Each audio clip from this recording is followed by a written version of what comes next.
story begets story. One thing that I want this book to do is to make people remember their own childhoods.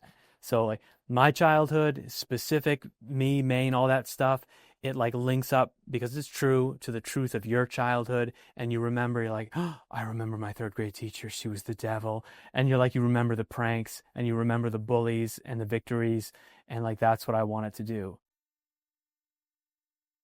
My brother would tease me and I get so mad because my brother had found a fabulous nickname for me, and it was Fat Boy. And I remember like it hurt so much, and the genesis of that beautiful nickname that was so perfect for causing pain was that there was a sleepover of the fourth grade at Palermo Consolidated School. So all the fourth graders gathered at Palermo, and we were going to get to spend the night in the school and like have like free reign and run all around and like write horrible stuff on the chalkboards. And at some point, like all the boys were like, let's take our shirts off or whatever. And so like we did, and we were like this little like shivering pack of like shirtless boys. And I was too. And then I remember like a kid found me on the playground and he's like, hey, I almost said her name. Marlene said something about you. And I was like, Marlene, really? The most popular girl in our class? She said something about me? What'd she say? And he's like, yeah, Marlene said you're fat. And then he like walked away. And it hit me like so hard that like it changed my life.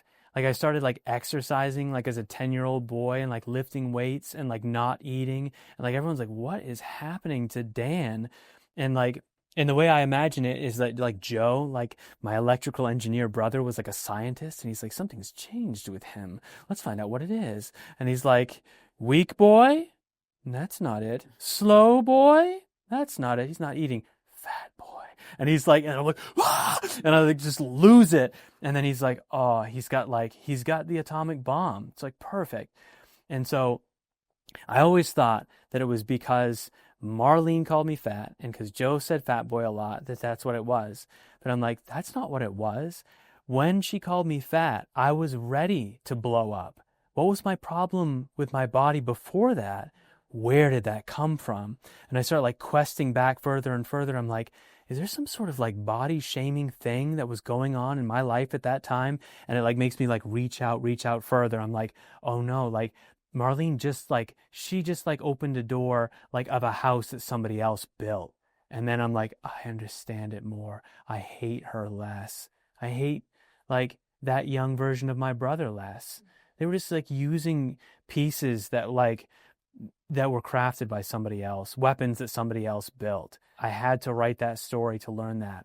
It was just like all my assumptions about that were just like in this little time capsule that was like causing me to have like incorrect thoughts about who I am. And so I had to break it open. So like that's another like hope from the book, is that it might make people want to quest that hard that maybe they'll write about it. I know in therapy, there's this technique of taking your imagination and sending it back to hang out with your childhood self and to tell the child you were the things that should have been told to you at that time. And so you show up as sort of like the big brother to your younger self, and you tell all the bullies, and you tell like what the little kid you is believing, the lie that he's believing. And you're like, dude, that's not true at all. Like, you're good. And so I feel like reaching into your past through writing, you can be that big brother who helps, and like when you didn't have help. And that actually it does work. Like you can go back and visit sites of trauma and talk to that kid. And I think there's discovery too, a lot of discovery. There are assumptions that you have about your past that like you didn't think it through all the way. Like you didn't actually ever get to the truth about that event, and you have to go back and write about it.